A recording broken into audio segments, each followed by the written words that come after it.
इसमें हम शॉर्टकट से रिलेटेड बात करेंगे। जैसे कीबोर्ड में फंक्शन की F1 से F12 होता है और मॉडिफाई की जैसे कंट्रोल हो गया, अल्ट हो गया, शिफ्ट हो गया, तो इन सभी कीज को मिलाकर हम शॉर्टकट्स की बात करने वाले हैं। जैसे कि अप्लाई हम करते कंट्रोल F1 से क्या होता है, शिफ्ट प्लस F2 से क्या होता है, इन सभी छोटे छोटे की को, मॉडिफाई को और फंक्शन की को जोड़कर अप्लाई करने वाले हो। देखिए ये सब जितने शॉर्टकट्स की है ये कहाँ कहाँ अप्लाई होता है। MS वर्ड में कंट्रोल F1 की बात करें तो ऊपर के जितने भी आप मेनू देख रहे हैं, फाइल, होम, इंसर्ट, ये सारे जो रिबन है वो हाइड हो जाएंगे कंट्रोल F1 से। अगर आप अनहाइड भी करना चाहते हैं तो कंट्रोल F1 से अनहाइड हो जाएगा। और कंट्रोल प्लस F2 से आप जितने भी पेज पे देखें लिखा हुआ उसे आप प्रिंट करने से पहले उसका प्रीव्यू देखना चाहते हैं तो कंट्रोल प्लस F2 का जैसे यूज़ करेंगे तो इसका प्रीव्यू आप देख सकते हैं कि आपके पेज में किस तरह से सेटअप हो रहा है। तो इसका इस्तेमाल आप एक्सेल में भी कर सकते हैं और पावर पॉइंट में भी कर सकते हैं। पेज में जितने भी लिखावट है, कहीं पे स्मॉल है तो कहीं पे कैपिटल है, मतलब कि दोनों जो लेटर है वो मिक्स है। हम चाहते हैं कि सारे लेटर्स जो है स्मॉल, कहीं कैपिटल है, ये सारे कैपिटल में हो जाए। तो इसके लिए आप शॉर्टकट्स का इस्तेमाल करते हैं। सबसे पहले तो सभी को सिलेक्ट करना है और शॉर्टकट की है शिफ्ट प्लस F3 का जैसे यूज़ करते हैं तो ये जितने भी अक्षर है या सेंटेंस है ये कैपिटल लेटर में हो जाएगा। अगर इन सभी मैटर को हमें सेव करना है तो सिंपली हम कंट्रोल S से सेव कर लेते हैं। पर एक ऐसा शॉर्टकट्स की है जिसे आप सेव भी कर सकते हैं और आप चाहते हैं नहीं सेव करने के लिए तो कर सकते हैं। तो सिंपली आप शॉर्टकट का इस्तेमाल कर सकते हैं कंट्रोल फंक्शन की F4।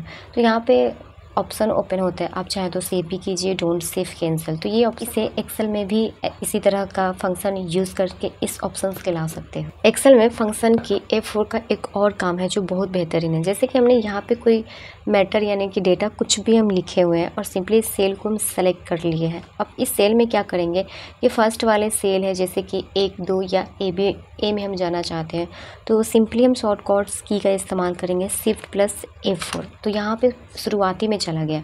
तो इस शिफ्ट प्लस F4 में ये खासियत है कि आपका जितना ही डाटा होगा उतना ही दूर में ये पॉइंट घूमेगी। जैसे कि हमने शिफ्ट प्लस F4 का यूज़ किया तो बस इतना ही दूर में आपका जो भी सेल्स में जाएगा उससे आगे नहीं बढ़ पाएगा। आप बढ़ाना भी चाहेंगे तो नहीं बढ़ पाएगा, इससे आगे नहीं जाएगा। इसकी ये खासियत है। एक और शॉर्टकट्स की है जो फंक्शन F4 से रिलेटेड है जो अधिकतम लोगों को पता है, जैसे कि अल्ट F4 से किसी भी एप्लीकेशंस को हम क्लोज़ कर सकते हैं, चाहे कोई भी एप्लीकेशन हो। तो अल्ट F4 प्रेस करके यहाँ पे आप इसको सेव करके इसको आप शट डाउन भी कर सकते हैं या इसको आप क्लोज़ भी कर सकते हैं। अगर हमें इस पेज को जो MS वर्ड है इसको हमें छोटा करना है तो एक शॉर्टकट्स तरीका है जिससे आप छोटा कर सकते हैं। अल्ट प्लस फंक्शन की F5 का यूज़ करेंगे तो आप देख रहे हैं ये मिनिमाइज़ हो। अगर हम फंक्शन की F6 की बात करें तो यहाँ पे जितने भी मेनू देख रहे हैं अगर उसका आपको शॉर्टकट की जो हाईलाइट करना होता है जिसे आप फंक्शन की के द्वारा हाईलाइट कर सकते हैं और कोई भी की या कोई भी नंबर आप प्रेस करते हैं वो दिखाता है आपको क्या प्रेस करना है। तो जैसे कि फंक्शन की हमने F6 को प्रेस किया तो यहाँ पे देखिए वो हाईलाइट हो गया। जैसे F है, H है, N है, P है, यानी कि आप जैसे F की को प्रेस करते हैं तो F की में फाइल मेनू है और फाइल मेनू में जितने भी ऑप्शन है वो सारे दिखा देते हैं। जैसे सेव है, A है, O है, C है। तो ऐसे जो लेटर है आप अगर इस्तेमाल करते हैं तो वो ऑप्शन, वो कमांड शुरू होने लगता है। जैसे कि हमने S को टीपा है तो सेव एज का ऑप्शन आ गया है। तो ये आप शॉर्टकट्स F6 की मदद से आप जितने भी शॉर्टकट्स की को हाईलाइट कर सकते हैं और आप कीबोर्ड की मदद से आप वर्क कर सकते हैं। अगर हम किसी वर्ड का सिमिलरी वर्ड खोजना चाहते हैं, जैसे हम कीबोर्ड को खोजते हैं तो इसको खोजने के लिए सबसे पहले तो हम सेलेक्ट कर लेते हैं शॉर्टकट्स की होता है शिफ्ट प्लस F7 प्रेस करेंगे तो यहाँ पे साइड में एक सर्च बॉक्स ओपन होता है और इससे जो सिमिलरी वर्ड होते हैं वो सारे आपको यहाँ पे दिखने को मिल जाता है। आप चाहे तो इसे आप इस्तेमाल कर सकते हैं। जैसे हमने यहाँ पे कंप्यूटर ही कुछ टाइप करते हैं और इसको हम सिलेक्ट करेंगे और इसका जो इससे जुड़े जो भी वर्ड है वो आपको दिखने को मिल जाता है। शिफ्ट प्लस F7 प्रेस करेंगे तो अब एक्सेल में फंक्शन की F8 की बात करेंगे। F8 से हम क्या करेंगे, एक्सटेंडन सिलेक्शन करेंगे। एक्सटेंडन सिलेक्शन में क्या होता है कि आप जैसे शिफ्ट को प्रेस करके एरो की घुमाते हैं ऊपर नीचे, जो भी आपको सिलेक्ट करना होता है करते हैं। पर एक्सटेंडन सिलेक्शन से जैसे हम F8 प्रेस करते हैं तो यहाँ पे जो है एक्सटेंडेड सिलेक्शन ये हाईलाइट हो जाता है। तो इसको अगर कहीं सेल पे सिलेक्ट करके क्लिक करते हैं तो एक बेसिक एरिया सिलेक्ट हो जाता है। जैसे कि हमने यहाँ पे सिलेक्ट किया, अब हम एक्सटेंशन सिलेक्शन को हटाते हैं F8 से, तो ये हट गया है। और सिंपली हम जो डेटा है इस पर हम सेलेक्ट करते हैं और यहाँ पे हम F8 फंक्शन की अप्लाई करते हैं। तो यहाँ पर जो एक्सटेंडेड सिलेक्शन मोड है वो चालू है। तो इसमें क्या होगा, सिर्फ आप कर्सर पॉइंट से ही उस एरिया को सिलेक्ट कर सकते हैं। आपको शिफ्ट प्रेस करने की कोई ज़रूरत नहीं है। सिर्फ एरो की कीबोर्ड को आपको ऊपर नीचे जो भी करना है आप अच्छे से कर सकते हैं। हमें शॉर्टली तरीका से मैक्रोस को जब यूज़ करना है, शॉर्टली तरीका से लाना है, तो आप MS एक्सेल में अल्ट और F8 का जैसे आप यूज़ करेंगे तो ये मैक्रोस ओपन हो जाता है। मैक्रोस में आप बहुत आसानी से काम कर सकते हैं अगर आपको आता है तो। और इसी तरह अगर MS वर्ड में भी आप मैक्रोस को ओपन करना चाहते हैं तो यही शॉर्टकट्स तरीके हैं, अल्ट और F8 जैसे प्रेस करते हैं। तो फंक्शन की F9 की बात करेंगे। जी हाँ, यहाँ पे आप देख सकते हैं कि यहाँ पे कुछ डेटा लिए हैं। इन सभी डेटा को आप कुछ भी करना है, जैसे सम करना है, एवरेज करना है, मैक्सिमम करना है, मिनिमम करना है, तो आप यहाँ पे पहले अप्लाई कर लीजिए। पहले इक्वल हम टाइप करते हैं, सम का ही यूज़ करते हैं। तो यहाँ पे हम ब्रैकेट को शुरू करते हैं और जो भी हम अंक लेते हैं उसे हम सिलेक्ट करते हैं।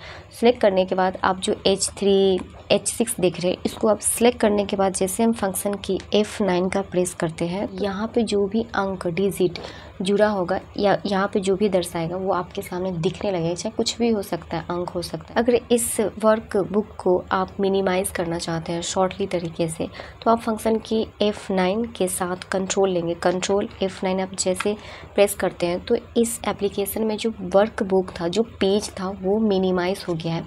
आप जो भी मिनिमाइज़ है आप यहाँ पे देख सकते हैं और फिर उसको आप मैक्सिमाइज़ भी कर सकते हैं। तो जैसे हमने वर्क बुक को मिनिमाइज़ किया गया है, बल्कि एप्लीकेशंस को नहीं, तो सिंपली हमने इसको मिनिमाइज़ करने के बाद हम मैक्सिमाइज़ करेंगे तो ये आपका आ जाएगा। अगर आपसे कहा जाए कि इस डेस्कटॉप पे माउस से राइट क्लिक करना है तो सिंपली आप राइट क्लिक करके रिफ्रेश या जो भी ऑप्शन आप अप्लाई करना चाहते हो कर सकते हैं। पर आपको ये कहा जाए कि कीबोर्ड से राइट क्लिक करना है तो आप बेसिक ही कर सकते हैं। शिफ्ट प्लस आप फंक्शन की F10 का यूज़ करते हैं तो यहाँ पे राइट क्लिक ऑप्शंस आ जाते हैं, जो आप यहाँ पे देख सकते हैं। रिफ्रेश, सॉर्ट बाय व्यू जो भी है ये राइट क्लिक से, या किसी भी आप यहाँ पे जो डेस्कटॉप पे आइकन देख रहे हैं उसका आप राइट क्लिक करना चाहते हो तो सिंपली आप इस फाइल को सिलेक्ट करना है और शिफ्ट के साथ F10 प्रेस कर देना है। तो इसके जितने भी राइट क्लिक होते हैं, राइट क्लिक से जो ऑप्शन आते हैं ये सारे इसमें दिखने लगेगा।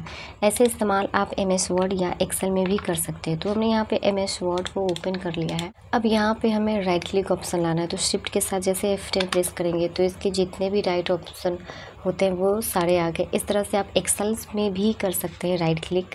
तो सिंपली एक्सेल को ओपन करना है और आपको प्रेस करना है शिफ्ट के साथ F10, तो ये राइट क्लिक आ जाता है। एक और तरीका है, अगर ये जो वर्कबुक आप देख रहे हैं इस वर्कबुक को थोड़ा आपको छोटा बनाना है तो आप सिंपली अप्लाई कर सकते हैं कंट्रोल F10। तो यहाँ पर देख रहे हैं कि आपका ये जो वर्कबुक नाम है वर्क 2, मतलब आपकी जो बुक का नाम है वर्क 2 है और ये जो पेज है यानी कि वर्कबुक है वो छोटा हो गया है। कंट्रोल F10 जैसे प्रेस करते हैं वो फिर से अपने जगह पे चला आएगा। इस तरह से आप MS वर्ड में भी कर सकते हैं।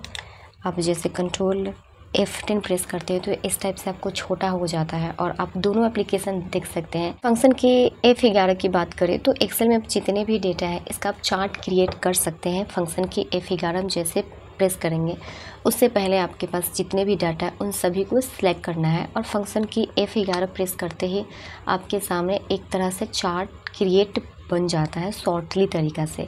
एक और तरीका है जो फंक्शन की का यूज़ कर सकते हैं, खास करके इसमें अगर हम जाएंगे क्रोम ब्राउज़र में या कोई भी पेज खुला हुआ है तो उस पेज का जो स्क्रीन है आप बड़ा कर सकते हैं। जैसे F11 से फुल स्क्रीन ला सकते हैं और फिर इसको रिटर्न वैसे ही F11 प्रेस करेंगे तो आ जाएगा। फंक्शन की F12 की बात करते हैं जो बहुत आसान है, इजी है। तो हमने ये बने बनाए फाइल ओपन किए हैं। अब इस फाइल में हम क्या करेंगे, कुछ एडिट कर लेंगे और सिंपली हम ये ओरिजिनल फाइल है, इस फाइल को हमें डुप्लीकेट बनाना है तो F12 का यूज़ करेंगे। तो यहाँ पे देख रहे हैं ऊपर सेव एज़ का ऑप्शन है। इस सेव एज़ में क्या होता है, डुप्लीकेट बनता है। तो इसमें आप क्या कर सकते हैं कि आपकी जो फाइल का नेम है वो चेंज कर सकते हैं या आप कहीं और जगह पे रख रखे हुए हैं, सेव किए हुए हैं, तो वो जगह चेंज करके आपको दूसरे जगह पे चेंज करना है, या आपको फाइल किसी और टाइप में सेव करना है तो आप सेव कर सकते हैं, चाहे PDF या कुछ भी में आप सेव करना चाहते हैं तो सेव कर सकते हैं। ये एक तरह से है कि फंक्शन F12 से आप डुप्लीकेट फाइल क्रिएट कर सकते हैं। तो यहाँ पे हमने कुछ फंक्शन की हम बात किए हैं जो मॉडिफाई की से जुड़ा हुआ है। तो ये शॉर्टकट्स तरीके हैं जो आपको काम को बेहतरीन करता है। थैंक यू, नमस्ते।